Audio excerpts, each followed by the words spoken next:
Number 105 is on the way. Aditya के कान जैसे बंद ही हो गए थे। जंगल से आ रही कुत्तों के रोने की आवाज और झिंगुर की आवाज से कोई फर्क नहीं पड़ रहा था।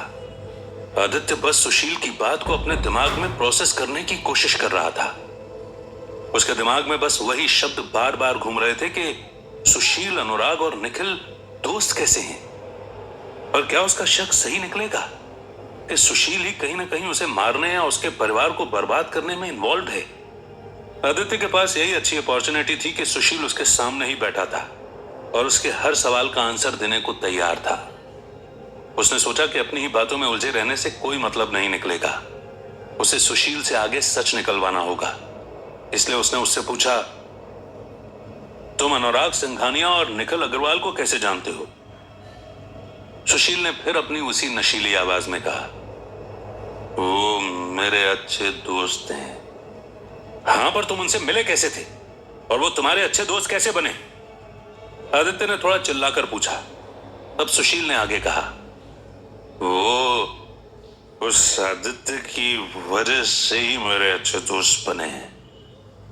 जब आदित्य ने हॉस्पिटल में मेरे पापा को ठीक किया था, तब वहां पर निखिल अग्रवाल भी था।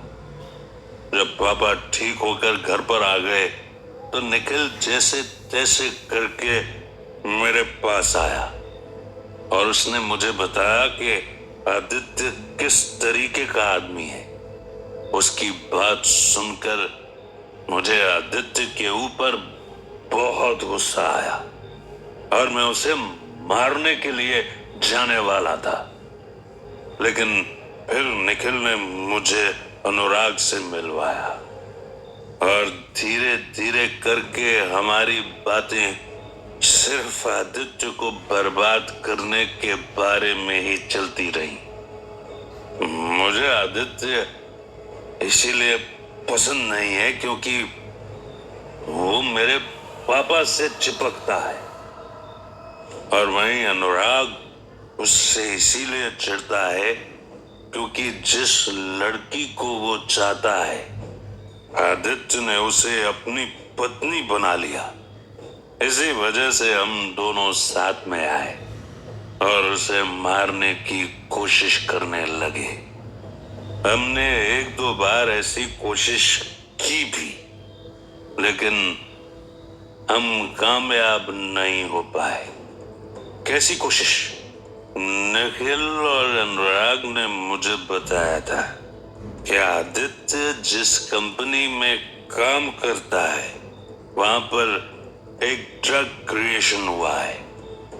अगर हमने उस ड्रग को यूज किया तो फिर हम उससे बहुत ज्यादा पैसा भी कमा सकते हैं।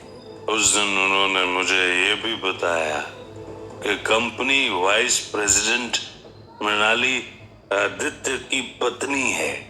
अगर हमने ड्रग को सही तरीके से इस्तेमाल किया तो फिर हम आदित्य को बर्बाद कर सकते हैं। इसीलिए मैंने उन्हें एक प्लान बताया कि वो मृणाली को ब्लैकमेल करें, जिसकी वजह से आदित्य आगे आएगा और फिर हम उसे कैप्चर कर लेंगे। सुशील इतना कहकर रुक गया क्योंकि उसका जवाब पूरा हो गया था। और तब आदित्य ने पूछा, फिर आगे क्या हुआ?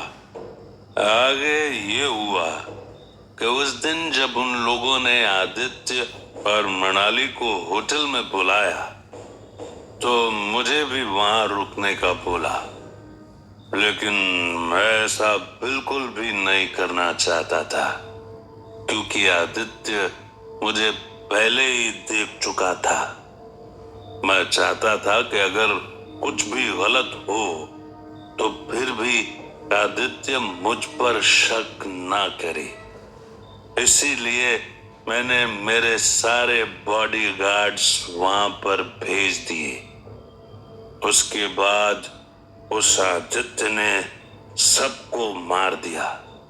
अनुराग और निखिल जैसे तैसे करके वहां से जिंदा लौट आए।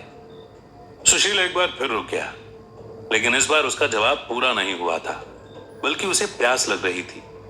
आदित्य ने कढ़ाई उठाकर बचा हुआ सारा पानी सुशील को पिला दिया। तब उसके दिमाग में बस यही चल रहा था कि जो उसने सोचा था वो सही निकला। जो बॉडीगार्ड्स उसने बख्शी विला में देखे थे वो सेम बॉडीगार्ड थे, और वो भी वही बॉडीगार्ड थे जो वजीर के साथ उस दिन शेल को एस्कॉर्ट करने के लिए उसके घर आए थे। आदित्य को धीरे धीरे करके सब कुछ समझ में आ रहा था, लेकिन फिर भी ऐसे बहुत सारे सवाल थे जो उसे पूछने थे। इसलिए उसने जल्दी से कढ़ाई सुशील के मुंह से हटाई और फिर उससे पूछा, आगे बताओ कि क्या हुआ है। उस दिन जब अनुराग और निखिल वहां से निकले तो वो फिर सीधे मेरे पास आए और मुझसे मदद मांगने लगे। उन्होंने कहा कि अगर मैंने उन्हें कहीं पर नहीं छुपाया तो आदित्य उन्हें ढूंढकर मार डालेगा। मुझे मजबूरन उन दोनों को अपने घर पर छुपाना पड़ा, क्योंकि उन दोनों को ये कंफर्म था कि अगर आदित्य पूरे शहर में भी उन्हें ढूंढने लगेगा तो भी वो कभी बख्शी विला में नहीं चेक करेगा। इसीलिए मैंने उन्हें वहीं पर रोक लिया। आदित्य को मारने की हमारी पहली कोशिश ये थी, लेकिन वो बहुत बुरी तरीके से फेल हो गई। इसीलिए हम कुछ नया सोचने लगे। सुशील की बात सुनकर आदित्य को समझ में आया कि उन्होंने बिल्कुल सही सोचा था। वो जब अनुराग और निखिल को उस दिन ढूंढ रहा था तो वो वजीर के साथ उनकी कंपनी गया था और रात में उन दोनों के घर पर भी गया था, लेकिन उसने कभी नहीं सोचा था कि वो दोनों बख्शी विला में छुपे हुए होंगे। आदित्य को अपने आप पर गुस्सा आ रहा था, लेकिन फिर उसने सुशील से आगे पूछा, और अगली कोशिश वो क्या थी? उन दोनों को छुपा देने के बाद अगले ही दिन मुझे खबर आई कि आदित्य इधर उधर घूमकर निखिल और अनुराग का पता लगाने की कोशिश कर रहा है, लेकिन मैं उन दोनों को अपनी जुबान दे चुका था कि मैं उन्हें सेफ रखूंगा। इसीलिए मैंने एक असिस्टेंट बुला लिया और निखिल और अनुराग के साथ प्लान किया कि हम आदित्य पर हमला करेंगे। हम पूरे दिन उसके घर के बाहर कार लेकर खड़े रहे, लेकिन हमें आदित्य कहीं नहीं दिख रहा था।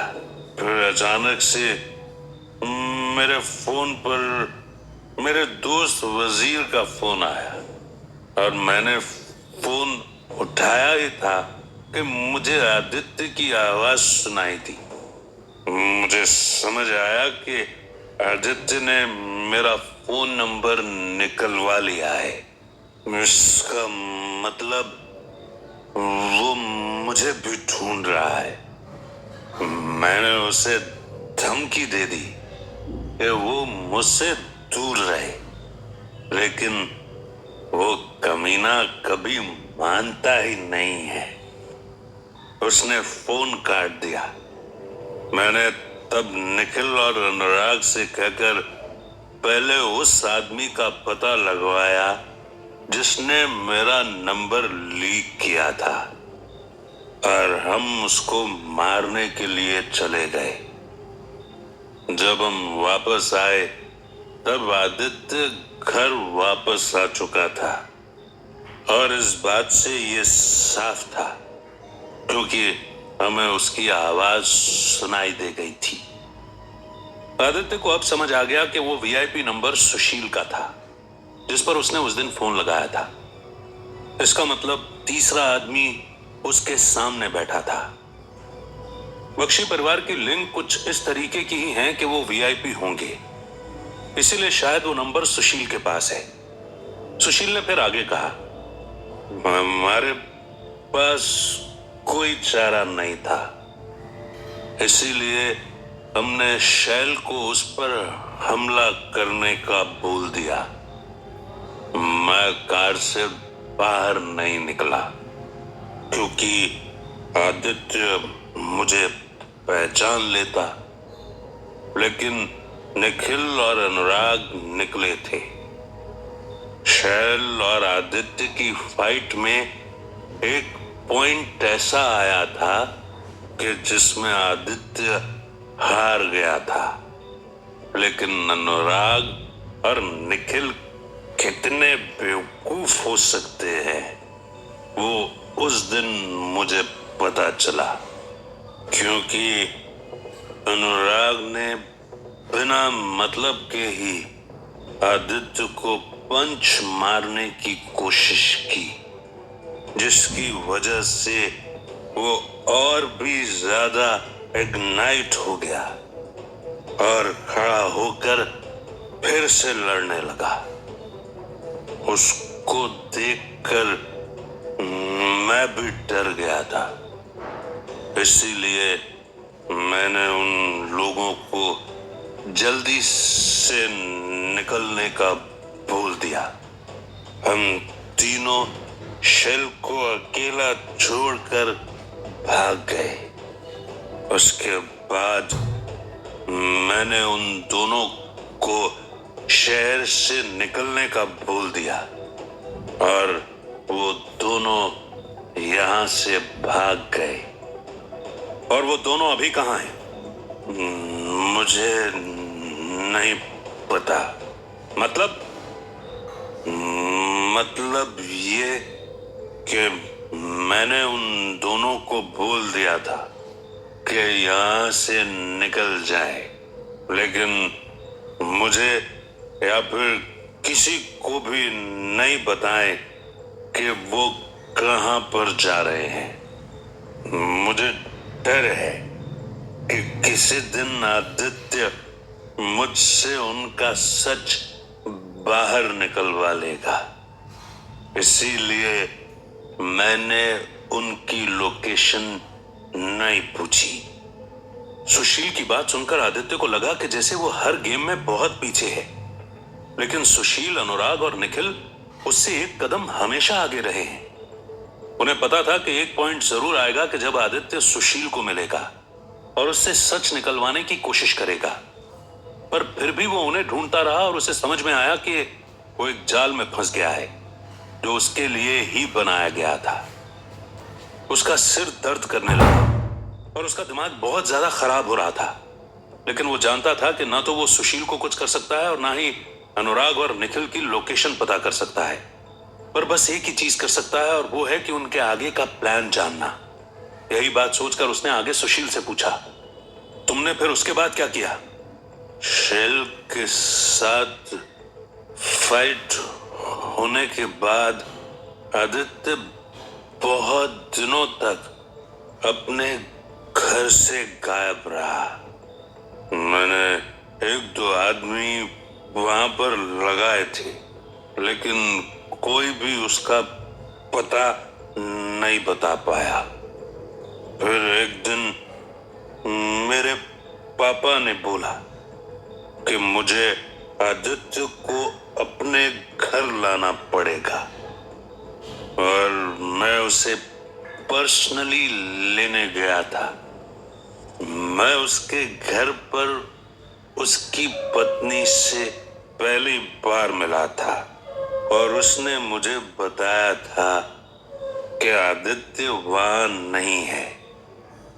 उस दिन उसके घर से पता नहीं कैसी वाइब्स आ रही थी कि मैं एक भी कदम बहुत ही मुश्किल से आगे बढ़ा पा रहा था। उसके लॉन में खड़े होकर भी मुझे ऐसा लग रहा था कि जैसे मेरा पूरा शरीर किसी चीज से जल रहा है, पर वो मुझे बिल्कुल भी नहीं दिख रही थी। आदित्य को समझ आ गया था कि वो जरूर सुरक्षा मंत्र का इफेक्ट होगा जो सुशील के ऊपर हुआ था।